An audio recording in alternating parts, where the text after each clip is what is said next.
It's not that the Lord is hiding in a transcendental dimension. No. He is, for Him there is no transcendental and non-transcendental dimension. For Him it's not there. It's only for us. So when we remove that cloud by purification, then the Lord's presence is manifest in us. What is Maya's business? Maya's business is to say Lord is not in the picture. Even the material world, the way it is running everything, Lord is not in the picture. Lord is not there. Why? Maya's business is to hide, cover Krishna. Maya's business is to cover Krishna. Cover Krishna, then make you forget Krishna, and then make you run for your own constitutional needs of Satchidananda on your own in this material world, which she bewilders constantly with a hope that while here is a hope for Sat, here is a hope for Chit, here is a hope for Ananda, continuously Maya's business is to create hope in this material world. So by association, by hearing from a pure devotee, we give up hope, momentary, long-term, short-term, all kinds of hope. We give up. We give up means it is illusory hope. It is a hope for pleasure, hope for Ananda, hope for eternity, hope for knowledge. No, all these are only hope in the material world.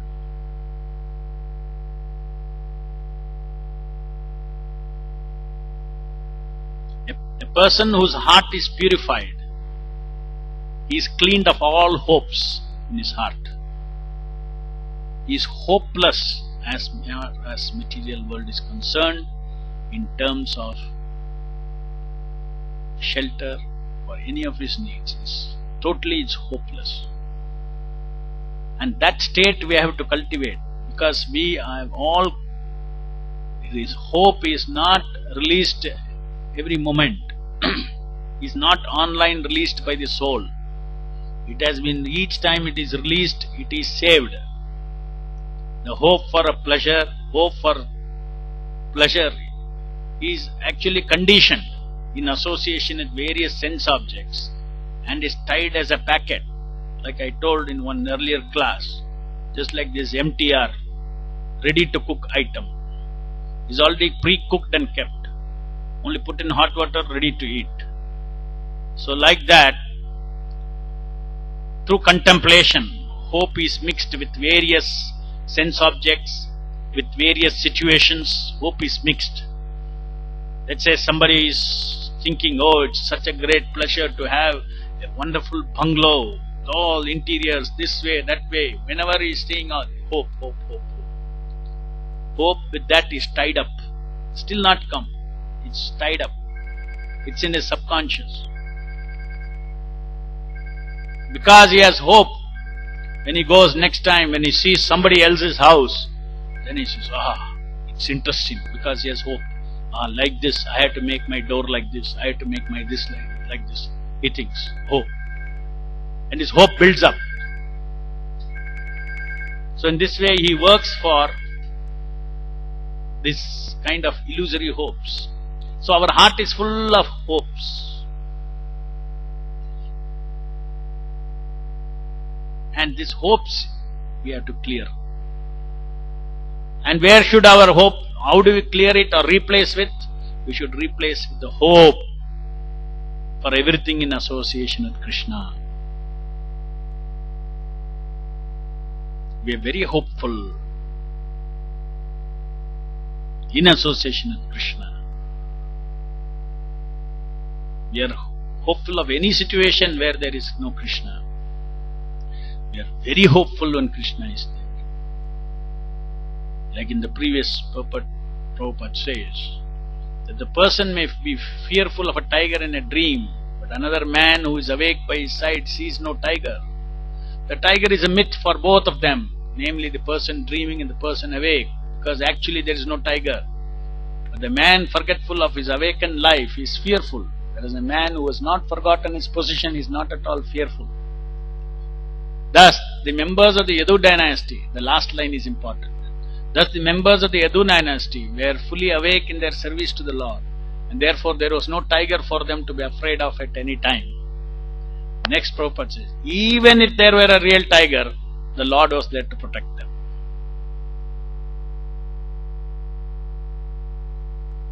So,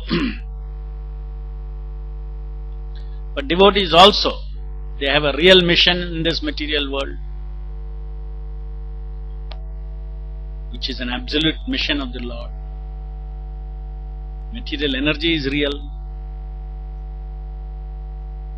Material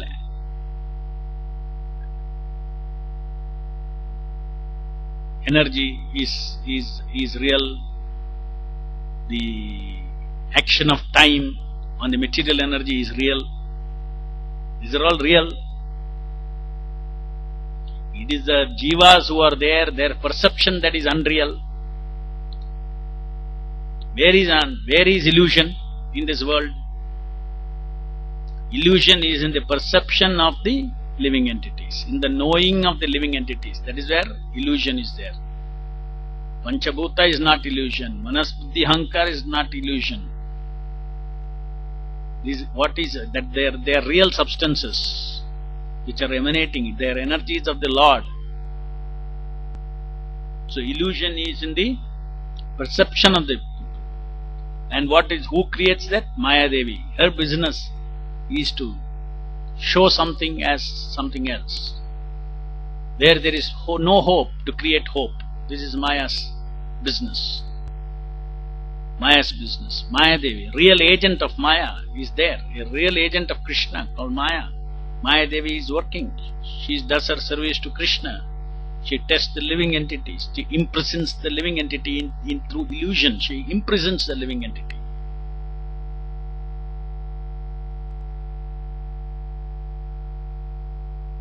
So therefore the devotees, as Lord's mission, we have a real mission, we have a real world. We want to distribute books, we want to do this, we want to do that. Even though they are all missions in this world, they become absolute. Because they are not illusion. Because illusion is not in the outside world. Illusion is in the perceiver.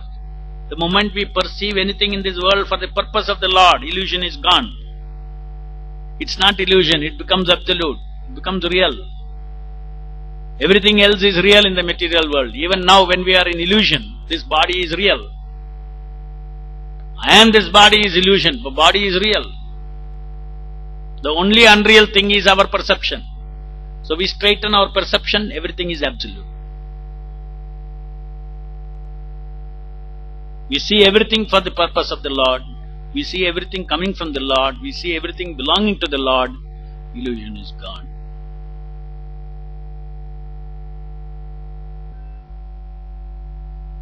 So when illusion is gone, that means even in the material world, we want to build a temple, we want to distribute more books, etc. We want to make people more Krishna conscious. These are not illusory activities. These are real activities, absolute activities.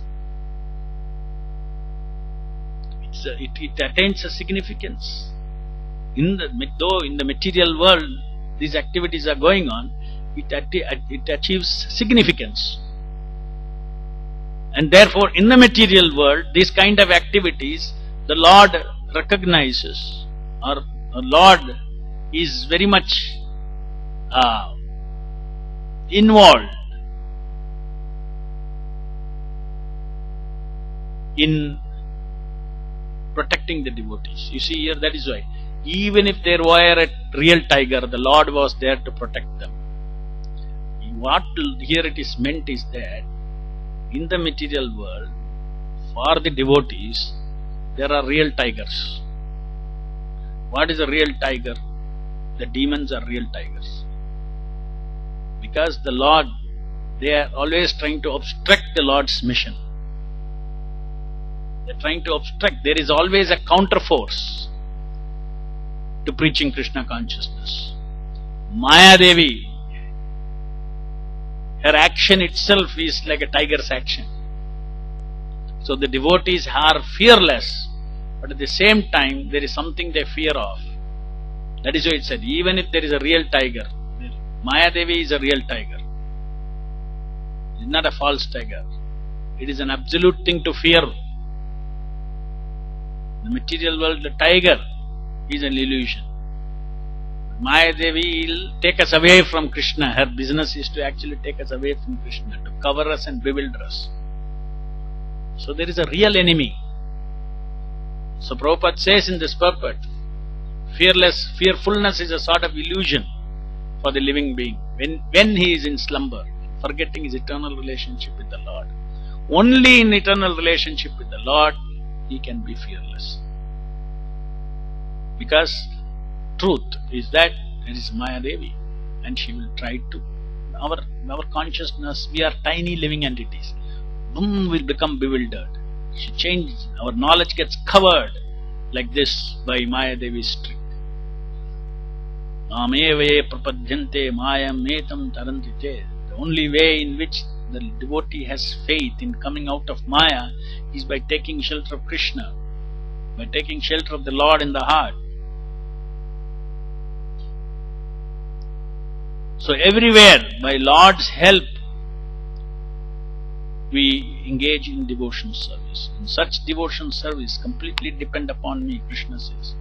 Chetasa sarvakarmani mai sanyasya matparaha udyogam pashitya macchitta satatam bhava macchitta sarvadurghani matprasada tarishyasi tachetvam ahankara nashosasi vinangshasi. So there is nothing illusion in this material world.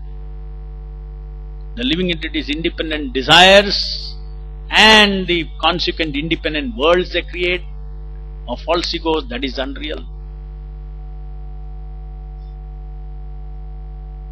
But the world is real, and moment if our illusory desires are not there, if our desires are to serve the Lord, to that degree we become free from illusion.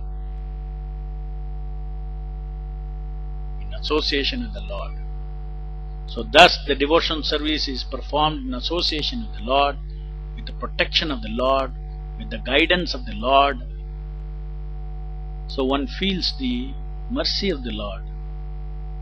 The mercy of Guru and Krishna is felt by devotees who are executing devotional service.